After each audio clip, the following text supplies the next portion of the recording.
And welcome back to Poltergeist Board Games. Today we are going to be taking a look at Manila, The Savage Street, 1945 by Revolution Games and Take Aim Designs. This is a area movement game and is volume 2 in the series. But first, a word from our sponsor, Three Arrows Games, Carson City, Nevada. Go there for your board game needs. They have the newest in board games. They just released Finspan and Azul Duel. There's also always new games coming in every week. And if they don't have it, they'll order it for you. So go in and get your card supplies.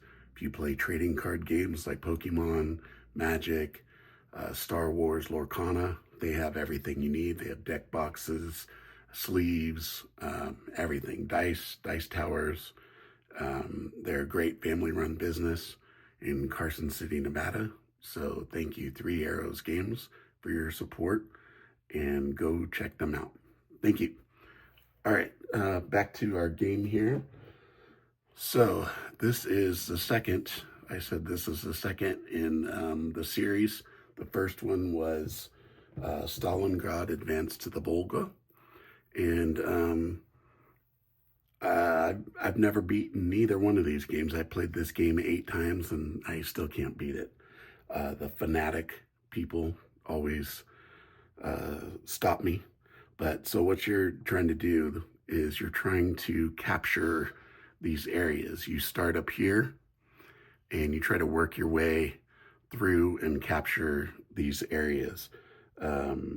I believe you have to capture 34 areas for an operational victory, or all the areas for a complete victory. You have these, let's go around this. What I really love about this game is the maps are beautiful. The maps are actual battle maps. So this is what it was like in 1945. And it is, so that they have these little square, circles and squares and triangles and things, and they represent, like the terrain cost, and these are the numbered areas here, but they, the green is clear. So these are the easier ones to get through. And then you have the gray, which are urban areas. They're in the middle as far as toughness. And then you have these black fortified positions, and they're a +4 to their die roll. And they are the toughest. And each one has the same thing. So you're either going to come across a sniper, an ambush, a barrage, a fanatic, or an elite. The thing about the fanatic is even if you win, it's a stalemate. The only way to defeat it is to, you have to do what's called an overrun. So you have to, so this is a 9. So say they have 9 plus their area is like a 3, a +3, so that'd be 12. You would have to beat them by 12. So you'd have to get 13 in order to beat them and take that position under Fanatic. So that's what makes them so tough, and it can really slow you down. You have some supply units that you can use. You have artillery. These are really good. They add a +1 for you. You have this engineer support, which adds a +2. And then you have this air support is like an optional, it's a optional rule. But this one costs 1 point, that one's 2 points. Then if you want to return an infantry to combat, you have to pay 2 points. Armor's 3 points. And if you want to bump up the morale, you have to pay 3 points. So on the map, you've got all your territories that you're going to have to try to conquer here. You're stationed here at first and down here. So you're going to have two waves or two, points of try to pincher movement. You have on here, you have your morale track here that comes down on both of these tracks. So it starts at 19. Once it gets below here and comes over to the other side is when you get a +1 here, you get a -1 when it gets to this point. But you can bump it up by paying 3 supply cost. Here is your record track. So right now we have 3 territories that we own. The 1, 2, and then the third one is down here in the corner. And then you also keep track of your supply points. I don't know what happened, but I lost my single-digit supply token, so I'm just using that as a single. And then you have your turn track over here. So this is your turn marker. These are reinforcements that are coming in turn 2. And then you have reinforcements that come in turn 6, but then you also have what's called a withdrawal that you're going to be taking some armor off the board. It's only 9 turns, and you have your sequence of play here. These are those units I was talking about, the artillery and the engineer, the support units. Then you have your random event result here. So if you get this divisional pause, it's gonna make you pause that division so that you can't attack during the turn. So one of these will be paused and won't be able to fight, which slows you down a lot. Some of these other ones, you get this one a lot, civilians and refugees. It gives you a -1 modifier. These are the tokens for them to just put on there to mark. And then these are your available support units down here in this corner. These are the available units that once you purchase them, they go in here. Any out of action units go in here, your infantry or armor. You also have your leader, a leader of a squad, which is marked by like a headquarters. So they'll sometimes get taken out and they go into this box here. If you roll to get them out and you roll a 1, they're taken off the board. But what they do is they give you a +1. Okay, so on the other corner here, this is one of my favorite things. The original Stalingrad advance to the Volga did not have this, and you had to print it off of BGG, but I like this so I can see the numbers because I'm a visual person. So you're going to add their whatever you flip over. So say we're coming into here against this clear unit.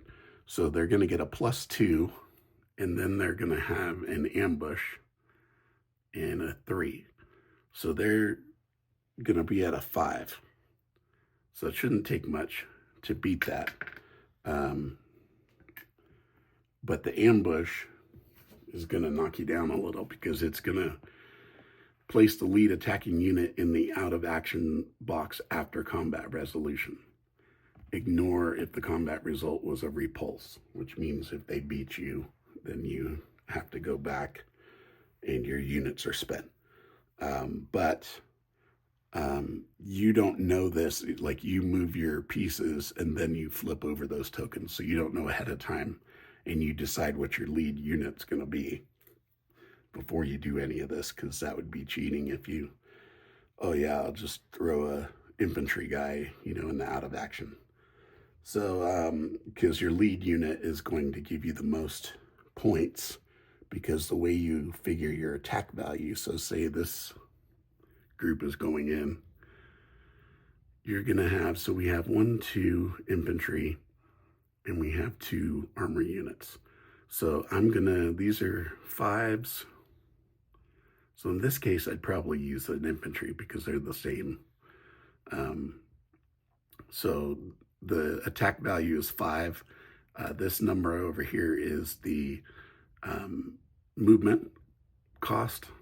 And then you have their units. And then this is they start in box 2, which is this one up here. Right there. Okay, so we'll say this is the lead unit, so that's 5, and then you count the next unit would be 6, and then 7, and then 8, and then they have a combined arms, which would be 9, and the commander would be 10. And then, make sure I got that right. So lead, each additional, and then combined arms. Oh, the extra one is a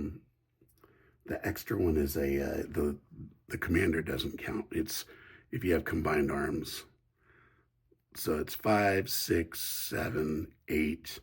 You have combined arms is 9, and then your morale is above the 10. So that's another plus 10 or plus 1. So you're at 10. So right now you're double. And then what you're going to do is you're going to roll 2 dice each.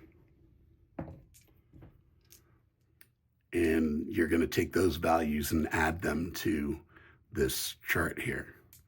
And then whoever wins, they would get that territory.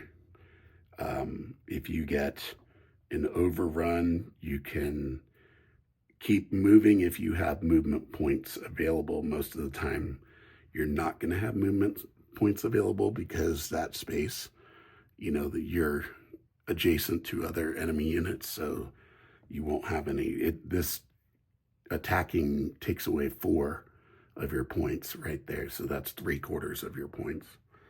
So, yeah, this game, it's a lot of fun. That's basically how you play. You're going to be adding these in for modifiers too. So say I had an artillery in there, he'd move to 11 on the track. Have the random events here. And then you have a supply phase where you roll 3 dice for supplies, and whatever you get is how many supplies that you can buy, which goes towards buying these and getting any units out of the box down here if you want, or bumping up morale. And then you have your combat phase where you're moving in your units and doing the combat. And then you have your end phase where you're going to be putting out your control markers, which are these. And then that's pretty much it. There's some territories like you have to own this one here. That's a requirement, and I believe that one is too. And they're really hard to get to. But usually I swing out here and take these pretty quickly. I bog down, kind of in the middle here because of all this. But it's a fun game. Even though I lose every time, I still like to play it. I just played it like a week ago and I lost, but I still had fun. I think I got up to like 29 or something like that. But anyways, so that is my take on this game. It's a lot of fun, easy to set up, doesn't take too long to play, and I give this game like a 4.5 out of 5 because it's a lot of fun. So thank you so much. Let me know if you played this game. Also, if you played the first volume, Stalingrad, if you played that one, and tell me what your thoughts are of this game. It's I'm also waiting for the newest one, the volume 3, which is about Berlin. That one will be a lot of fun. So can't wait for that one. So thank you so much for watching, and don't forget to like and subscribe. Thank you.